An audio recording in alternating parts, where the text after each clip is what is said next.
কিন্তু সমন্বয়ক হলেন আপনারা, উপদেষ্টা হলেন আপনারা। আর এখন হচ্ছে গিয়ে নিজেদের একটা নাগরিক দল গঠন করে তাদের ভুলে যাচ্ছেন। খুব সোজা, পানির মতো সোজা। আপনি ওই পানির মতো করে তাদের এনে এক জায়গায় মিশিয়ে আপনার জল পানিতে একখানে করে এখন হচ্ছে 2 ভাগ করতেছেন, সেটা তো হবে না। মার তো আপনারাই খাবেন।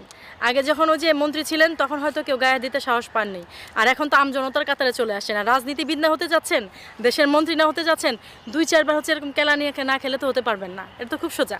এবং এটা শুধু না, আপনি দেখবেন ভাইয়া, এরপরে এটা জাস্ট শুরু, এরপরে আরও আরম্ভ হবে। এবং এ দেশের ছেলেপেলেরা এরকম বিজ্ঞানও ছিল না। এই কয়েকজন সমন্বয়ক মিলে ডাক দিয়ে তাদের স্বার্থের কারণে এখন নিজেদের কোয়ায় নিজেই কুপকাত হবে। এখন তারা বুঝতে পারবে যে ধানমন্ডি 32 ভাঙা, মোরালিটি ভাঙা একজন বর্ষিয়ান রাজনীতিবিদ, তাকে দেশ থেকে বের করে দেওয়া, এটার যে মানে কি পরিমাণ প্রাকৃতিক প্রতিশোধ, এটা এবার তারা খুব ভালোভাবে এটা বুঝতে পারবে। এবং সার্জিসকে মারা, এটা আমি কি চোখে দেখবো? এটা আমার চোখে দেখার কিছু নেই। ওই যে বললাম সব কিছু উপর থেকে ঘটে এবং প্রকৃতি তার নিজের মতো করে মানে প্রতিশোধ নেয়। নিজের কয় আপনারা নিজেই পড়ছেন। এখনও সময় আছে, যেভাবে ভালো হয়, দেশটা খুব সুন্দরভাবে গোছানো ছিল, এভাবে করে গোছানো দেশটাকে আপনারা প্লিজ নষ্ট করবেন না। আপনাদের জন্য বলির পাঠা হচ্ছি আমরা সাধারণ জনগণ। এটা আমাদের কোনোদিন কাম্য ছিল না, কারণ আপনাদের ব্যাংক ভরেছে, আপনাদের বিটকয়েনে আপনারা লাভবান হয়েছেন, আমরা হইনি। আমাদের 70 টাকা কেজি চাল কিনে খেতে হয়। রিক্সা দিয়ে যখন আসি, রিক্সাওয়ালারা কষ্ট করে বলে আপা 10 টাকা দেন, 10 টাকা আমাদের পকেট থেকে যায়, আপনাদের যায় না। এই আপনারা হচ্ছে ওই এর আগে কি যমুনায় কি কেউ আপনার করেনি, অফিস করেনি? আপনারা হচ্ছে ওই রমনার কোনায় সেখানে আপনাদের 1 ঘাটি লাগে। আপনাদের ওই যে ইন্টারকন্টিনেন্টালের ওখানে আপনাদের 1 ঘাটি লাগে। তারপরে হচ্ছে ওই যে মিন্টো রোডে আপনাদের 1 ঘাটি লাগে। সারা বাংলাদেশে পুলিশ আর্মি সব ওখানে। আর জনগণের কি সিকিউরিটির ব্যবস্থা দরকার নেই? করতে থাকেন, কোনো সমস্যা নেই। মাত্র তো হচ্ছে ওই সার্জিস আলম এদের নিয়ে আরম্ভ হয়েছে, আপনাদের কই আপনারাই পড়বেন। এছাড়া ভাই আসলে আমার বলার কিছু নেই। আর একটা কথা হচ্ছে, এই যেভাবে কমেন্টস করেন, কেউ যদি দেশের মানুষের পক্ষ হয়ে কথা বলতে চায়, আপনাদের যাদের আতে ঘা লাগে, আপনি তখনই বুঝতে পারবেন আপনি অন্যায়কারী। কারণ জনগণের পক্ষে কথা বলে যখন দেখবেন যে আপনার ভাল লাগছে না, আপনার একটা দলের প্রতি চলে গেছে, তখন বুঝবেন যে আপনি অন্যায়কারী। এখন হচ্ছে গিয়ে অন্যায় করেছেন আপনারা।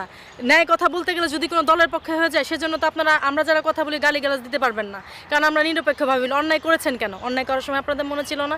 এখন আপনারা 32 ভেঙেছেন, মোরাল ভেঙেছেন, সব ভেঙে এখন হচ্ছে আপনারা ওই দেশের মধ্যে একটা প্রভাকাণ্ড ছড়িয়ে নিজেদের ব্যাংক হচ্ছে, নিজেদের বাড়ি গাড়ি হচ্ছে, পাসপোর্ট দিয়ে নিজেদের চলে যাচ্ছেন, নিজেদের নাম কামাচ্ছেন। এখনও সময় আছে। আমাদের যে বর্ষিয়ান রাজনীতিবিদরা আছেন, প্রধানমন্ত্রী শেখ খালেদা জিয়া, তারপর হচ্ছে প্রধানমন্ত্রী শেখ হাসিনা, আরও যারা আছেন, তাদের প্রতি শ্রদ্ধা পোষণ করেন। সবাই মিলে একসাথে বসে সুন্দর গুছানো দেশটাকে আর উলটপালট করেন না। আপনারা তো বিদেশে চলে যাবেন, আমাদের কি হবে? আমাদের কথাটা চিন্তা করেন। আর তা না হলে একটা কথা চিন্তা রাখবেন, 71-এ যেভাবে জনগণ ঝেঁটিয়ে বিদায় করেছে, আপনাদেরও এভাবে ঝেঁটিয়ে বিদায় করবে। দিন কিন্তু বেশি বাকি নেই। ভাইয়া, দেশবাসীর উদ্দেশ্যে কিছু বলার নাই। দেশবাসী তো আমি নিজে সাধারণ জনগণ, আমি নিজে দেশবাসী। ভাইয়া, কথা ওই একটাই, যে এখনও সময় আছে, গোছানো দেশটাকে নষ্ট করবেন না। খুব সুন্দর গোছানো আছে, গোছানো থাকুক। আমাদের দেশে 2-3টা যে দল আছে, সবাই মিলে এক জায়গায় আসেন। সেটা জামাত হোক, সেটা বিএনপি হোক, আওয়ামী লীগ, 3 জন একসাথে বসে একভাবে আপনারা কথা বলেন দেশের কিভাবে ভালো হয়। আর ভাঙচুর করেন না। কই আয়না ঘর গিয়ে দেখছি যে একটা বাড়ির নিচে হচ্ছে গিয়ে আপনার করে, কি বলে যেন ওটাকে ভাইয়া, হ্যাঁ, আন্ডারপাস করে, সেখানে আপনারা খালি আয়না ঘর খুঁজেন। কেন এগুলি করেন? নিজেদেরকে কেন লজ্জা দেন? বাইরের মানুষের কাছে কেন লজ্জিত হন? আর লজ্জিত করেন না, এগুলি আর করেন না। এগুলি কী কারণে করেন? এই দেশটা অনেক সুন্দর দেশ, অন্য কোনো দেশে এরকম পাবেন না। 2-একটা দেশে যেখানে গিয়েছি, একটা বীজ লাগালে দেখবেন যে এখান থেকে কোনো শস্য ফল হয় না। এই দেশে হয়। এটা রহমতের দেশ, এটাকে আর নষ্ট করেন না দয়া করে। সবাই মিলে একসাথে থাকি আমরা।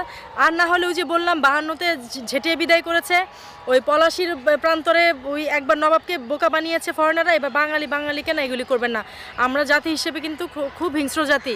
বেশি দিন কিন্তু আমরা না অন্যায়টাকে মানতে পারি না। একবারে ঝেঁটিয়ে বিদায় করে দেখবেন মাংস হাড্ডি কিছুই খুঁজে পাবেন না। এগুলি করেন না। আপনারাও ভালো থাকেন, আমরাও ভালো থাকি। এটাই। ধন্যবাদ ভাইয়া।